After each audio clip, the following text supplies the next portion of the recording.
अस्सलाम वालेकुम dear students. आज बेटा हमारा चैप्टर नंबर 2 का लास्ट लेक्चर है। कल लेक्चर नहीं आ सका था, उसकी वजह तबीयत ख़राब थी रोज़े की वजह से। आज आप लोगों ने ध्यान से बैठना। ये जो टॉपिक है ये आपने प्रीवियस क्लासेस में पढ़े हैं, जस्ट इनका यहाँ रिवीजन है। तवज्जो से बैठेंगे, तवज्जो से सुनेंगे तो इंशाल्लाह समझ आएगा। आज का हमारा टॉपिक है बेटा इक्विलिब्रियम पे। इक्विलिब्रियम, तवाज़ुन, बैलेंस्ड। जब कोई बॉडी रेस्ट में हो या फिर यूनिफॉर्म वेलोसिटी से मूव कर रहा हो अंडर सम फोर्सेस, अगर किसी जिस्म पर मुतअद्दिद फोर्सेस अमल करें और उन फोर्सेस के नतीजे में या तो बॉडी रेस्ट में हो या फिर यूनिफॉर्म वेलोसिटी से मूव कर रहा हो, तो हम कहते हैं कि ये बॉडी जो है रेस्ट में, इक्विलिब्रियम में है। बॉडी किस में है? इक्विलिब्रियम में है। अब यहाँ पे दो चीज़ें हैं, एक या तो बॉडी रेस्ट में हो या फिर बॉडी यूनिफॉर्म वेलोसिटी से मूव कर रहा हो। ठीक है, या बॉडी रेस्ट में हो या बॉडी यूनिफॉर्म वेलोसिटी से मूव कर रहा हो। एक्सटर्नल फोर्सेस उस पर ना लग रही हो, ठीक है, लग रही हो तो ना होने के बराबर हो, कैलकुलेशन में ना आ रही हो, इग्नोरेबल हो, तो बॉडी क्या होगा? वो इक्विलिब्रियम में होगा। अब रेस्ट में हो तो तब इक्विलिब्रियम की एक टाइप बनती है, उसको नेम देते हैं स्टैटिक इक्विलिब्रियम। ठीक है, क्या? जब बॉडी पे नंबर ऑफ फोर्सेस एक्ट करें और वो रेस्ट में रहे तो उसे इक्विलिब्रियम का एक नेम देते हैं, टाइप बनाते हैं इक्विलिब्रियम की, that is called static equilibrium. तब बॉडी क्या होगा? If body is at rest, zero velocity and zero acceleration. ठीक है, यहां मैं एग्जांपल ले रहा हूं, बुक लाइंग ऑन टेबल। ठीक है, जो बुक टेबल पे रखी हुई है उस पे नीचे की तरफ एक्ट करने वाला वेट, नीचे से ऊपर की तरफ एक्ट करने वाला नॉर्मल रिएक्शन, दोनों बराबर हो जाते हैं मिकदार में बराबर, लेकिन सिम्प्ट में अपोजिट होने की वजह से एक दूसरे के इफेक्ट को कैंसिल कर देते। एज ए रिजल्ट टेबल पे बुक जो है वो प्लेस रहता है, हिलता नहीं है। इसके बाद टग ऑफ वार, कुछ नंबर ऑफ स्टूडेंट्स एक साइड पे आते, कुछ नंबर ऑफ स्टूडेंट एक साइड पे आ जाते हैं। अगर वो इक्वल फोर्सेस लगाते हैं तो रस्सा एक जगह पे रेस्ट में आ जाता है, रुका रहता है, तो वो भी इक्विलिब्रियम, स्टैटिक इक्विलिब्रियम की एक एग्जांपल हो जाएगी। अब हम जाते हैं डेफिनेशन के दूसरे हिस्से में। जब बॉडी यूनिफॉर्म वेलोसिटी से मूव कर रहा हो, जब बॉडी यूनिफॉर्म वेलोसिटी से मूव कर रहा हो, देन इक्विलिब्रियम की एक नई टाइप हो जाएगी, that is called dynamic equilibrium. That is called dynamic equilibrium. यहाँ इस डेफिनेशन में if body is moving with uniform velocity, uniform velocity फिर या एंगुलर वेलोसिटी, यानी वो बॉडी यूनिफॉर्म वेलोसिटी से किसी सेम स्ट्रेट लाइन पे भी हो सकता है, वो एंगुलर वेलोसिटी से कोई दायरे में भी मूव कर सकता है। अगर वो यूनिफॉर्म वेलोसिटी से एक लाइन में हो या फिर एंगुलर वेलोसिटी से मूव कर रहा हो, तो उस वक्त उसका इक्विलिब्रियम क्या हो जाएगा? डायनामिक इक्विलिब्रियम होगा। बॉडी रेस्ट में नहीं होगा, या वो सेम स्ट्रेट लाइन में लीनियर उस पर जा रहा होगा या वो फिर यूनिफॉर्म वेलोसिटी से मूव कर रहा होगा। ठीक है, यहाँ मैं एक एग्जांपल दे रहा हूँ पैराट्रूपर की। जब पैराट्रूपर जो है ऊपर से छलांग लगाता है, पैराशूट जब वो खोलता है, ठीक है, तो एयर, उसमें जब एयर आती है तो एयर जो है वो उसके वेट के इक्वल हो जाती है, बैलेंस हो जाती है। अब पैराट्रूपर जो है वो एक ख़ास यूनिफॉर्म वेलोसिटी से, वो वेलोसिटी किस वजह से होगी? Due to the force of gravity होगी, वो एक ख़ास वेलोसिटी से नीचे आएगा, that is called terminal velocity. अब ये टर्मिनल वेलोसिटी जो है इसको हम यूनिफॉर्म वेलोसिटी कहते हैं। ठीक है, पहले जब तक वो खुला नहीं था, ठीक है, जब वो खुलेगा तो उसका एयर का रिएक्शन वेट के एक्शन के इक्वल हो जाएगा। अब बॉडी नीचे आएगा, उसकी रीज़न क्या होगी? वो ड्यू टू ग्रेविटी आएगा। ठीक है बेटा, तो अब जो खास वेलोसिटी बनेगी that is called terminal velocity. ठीक है बेटा, अब यहाँ पे मैंने दो चीज़ें डिस्कस की। एक मैंने कहा कि जब वो यूनिफॉर्म वेलोसिटी से लीनियर वेलोसिटी हो, फिर एंगुलर वेलोसिटी हो। अब इन दो चीज़ों को अलग समझते हैं कि जब body is moving with uniform linear velocity, उस वक्त उसको इक्विलिब्रियम जो होगा, डायनामिक इक्विलिब्रियम जो होगा, उसको ट्रांसलेशनल इक्विलिब्रियम कहेंगे। अब डायनामिक इक्विलिब्रियम को स्ट्रेट लाइन और रोटेटरी मोशन के लिहाज से उसको फिर हम नेक्स्ट दो टाइप्स में तकसीम कर देते हैं। अगर उसकी जो वेलोसिटी है वो स्ट्रेट लाइन पे होगी तो ट्रांसलेशनल इक्विलिब्रियम, और अगर वो दायरे में चली जाएगी तो that is called rotational equilibrium. That is called होगा इक्विलिब्रियम में, दायरे में होगा तो रोटेशनल, सेम स्ट्रेट लाइन पे होगा तो ट्रांसलेशनल इक्विलिब्रियम में होगा। ठीक है। अब बाज़ औक़ात ऐसा होता है कि किसी जिस पर लगने वाली फोर्सेस किसी एक खास प्लेन में होती है, सपोज को एक्स वाई प्लेन में होती हैं, तो ऐसी फोर्सेस को जो एक खास प्लेन में हों उनको क्या कहते हैं? कोप्लेनर फोर्सेस कहते हैं। ठीक है। अब बाज़ औक़ात ऐसा होता है कि उस गिवन प्लेन के अंदर मुख्तलिफ ऑब्जेक्ट्स होते हैं।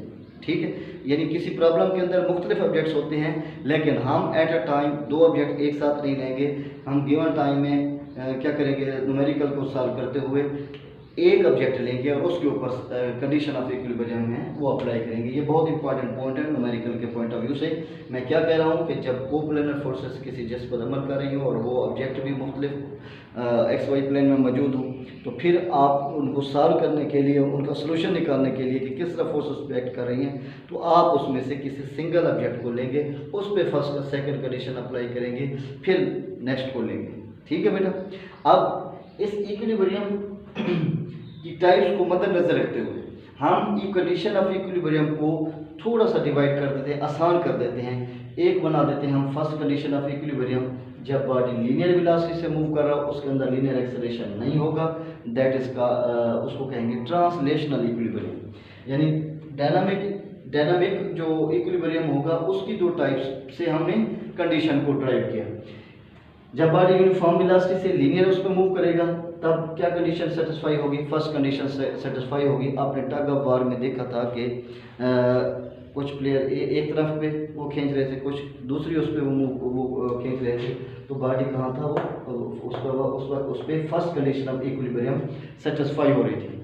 अब उस वक्त हम अगर वो कोप्लेनर फोर्सेस होती तो फिर हम क्या करते? उसके तमाम एक्स कंपोनेंट और तमाम वाई कंपोनेंट का summation of all x forces, F1 F2 forces तो बहुत ज़्यादा लग रही हैं, एक्स एक्सिस पे लगने वाली फोर्सेस का सम भी 0 होगा और वाई एक्सिस पे लगने वाली तमाम फोर्सेस का सम भी 0 होगा। ठीक है। और उस कोप्लेनर में जो अपवर्ड, ठीक है, जो फोर्सेस अपवर्ड और यहाँ पे राइट साइड पे लगेंगी दैट ये पॉजिटिव होंगी, और जो फोर्सेस लेफ्ट और डाउनवर्ड साइड पे लगेगी वो नेगेटिव, उनको हम नेगेटिव मेंशन करेंगे। ठीक है बेटा। ये होगा कोप्लेनर के अंदर। फर्स्ट कंडीशन उस वक्त सेटिस्फाई होगी जब बॉडी यूनिफॉर्म वेलोसिटी से मूव करे और उसके अंदर एक्सेलरेशन ना हो। ऑल एक्स कंपोनेंट पे लगने वाली फोर्सेस और वाई कंपोनेंट पे लगने वाले तमाम फोर्सेस का सम भी क्या होगा? 0। ठीक है। फर्स्ट कंडीशन ऑफ इक्विलिब्रियम जब सेटिस्फाई होगी तो बॉडी लीनियरली मूव नहीं करेगा, रोटेट कर सकता है। बॉडी क्या कर सकता है? लीनियरली मूव करेगा नहीं करेगा, लेकिन रोटेट कर सकता है। अब देखिए मुकम्मल इक्विलिब्रियम में लाने के लिए फिर हमें किसी और कंडीशन की जरूरत पड़ती है, that is called second condition of equilibrium. अब देखिए, अब यहाँ पे क्या होगा? Body is moving with uniform angular velocity with no angular acceleration, तब वो क्या कहलाएगी? सेकंड कंडीशन ऑफ इक्विलिब्रियम कहलाएगी। अब देखिए, अगर मैं फोर्सेस को इस तरह अप्लाई करूँ किसी प्लेन पे तो ये फर्स्ट कंडीशन सेटिस्फाई होगी, लेकिन सेकंड कंडीशन में ये होता है कि रोटेशनल क्या हो जाए? Sum of all torques equal to 0 हो जाए, रोटेशनल जो है वो स्टॉप हो जाए, बॉडी लीनियरली मूव कर सके, रोटेट ना कर सके। अब मैंने अगर यहाँ मैं अप्लाई करता हूँ, फोर्सेस दोनों इक्वल लगाता हूँ, अपोजिट डायरेक्शन में लगाता हूँ, तो बॉडी जो है वो अब बॉडी तो रेस्ट में वो रोटेट करेगा लेकिन लीनियरली मूव नहीं करेगा। अब थोड़ा सा मैं अगर इस पोजीशन फोर्सेस की चेंज करके लगाऊं तब भी बॉडी रोटेट कर सकता है। ठीक है। तो फिर मुझे नई कंडीशन पे जाना पड़ेगा जिसमें ये होगा कि बॉडी जो है नो एंगुलर एक्सेलरेशन वो उस पर अप्लाई हो, यानी sum of all torque equal to 0। जब हम स्टीयरिंग को इस तरह पकड़ लेते हैं और यहाँ ये जगह फिक्स हो जाती है, ना इधर मूव कर सकते ना इधर।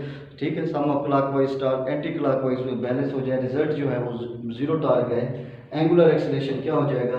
वो 0 के इक्वल हो जाएगा, तब सेकंड कंडीशन ऑफ इक्विलिब्रियम जो है वो सेटिस्फाई हो जाएगी।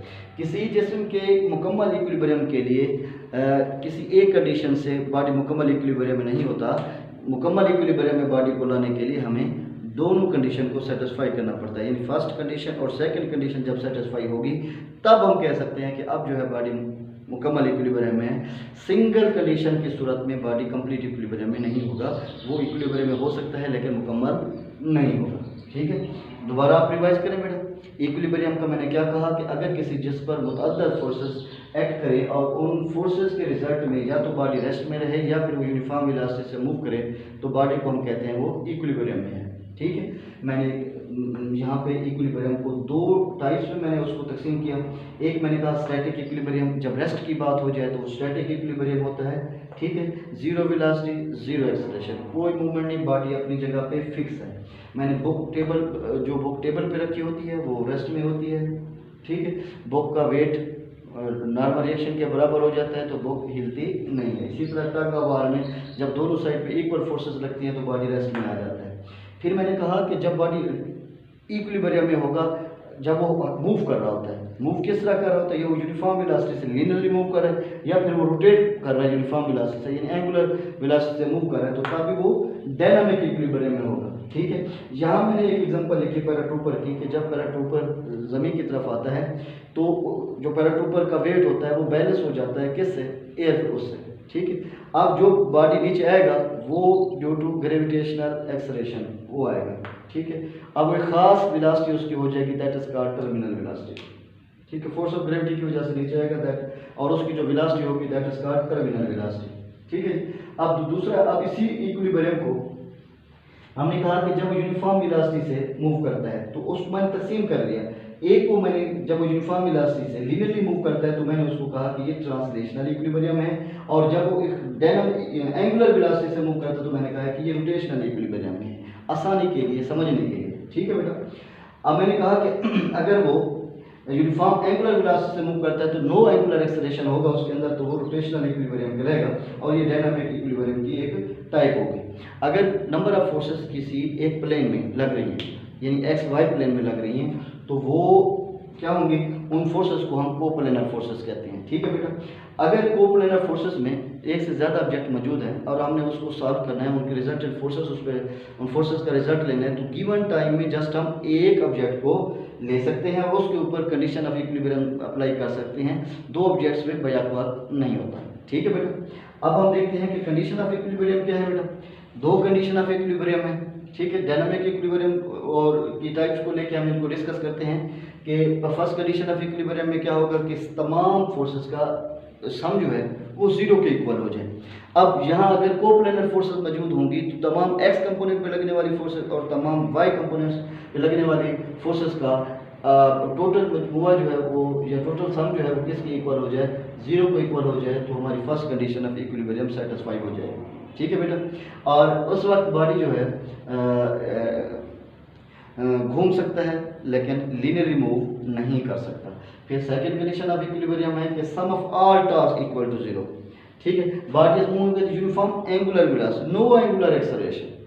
ठीक है, तो जब हमने sum of all torques equal वो करना है तो फिर मैंने यह सिचुएशन बताई है, अगर इस सूरत में भी हमने फोर्स, इस सूरत में हमने अप्लाई फोर्स की तो बॉडी रोटेट कर सकता है, इस तरह किया तो तब भी बॉडी रोटेट कर सकता है। हमें ऐसी सिचुएशन चाहिए कि जब बॉडी जो है वो बैलेंस हो जाए, क्लॉकवाइज टास्क एंटी क्लॉकवाइज के बैलेंस हो जाए, रिजल्टेंट एंगुलर एक्सेलरेशन जीरो के इक्वल हो जाए, तब हमारे पास second condition of equilibrium satisfy होगी। ठीक है, किसी बॉडी के कंप्लीट इक्विलिब्रियम में होने के लिए उसके ऊपर दोनों कंडीशन का सेटिस्फाई होना ज़रूरी है। ठीक है, फर्स्ट और सेकंड कंडीशन सेटिस्फाइड होंगी तो body is said to be in complete equilibrium. ठीक है बेटा, तैयार करें इंशाल्लाह। ये चैप्टर हमारा क्लोज हो गया है। नेक्स्ट लेक्चर से हम कोई और चैप्टर सेलेक्ट करेंगे। Thank you, have a nice day.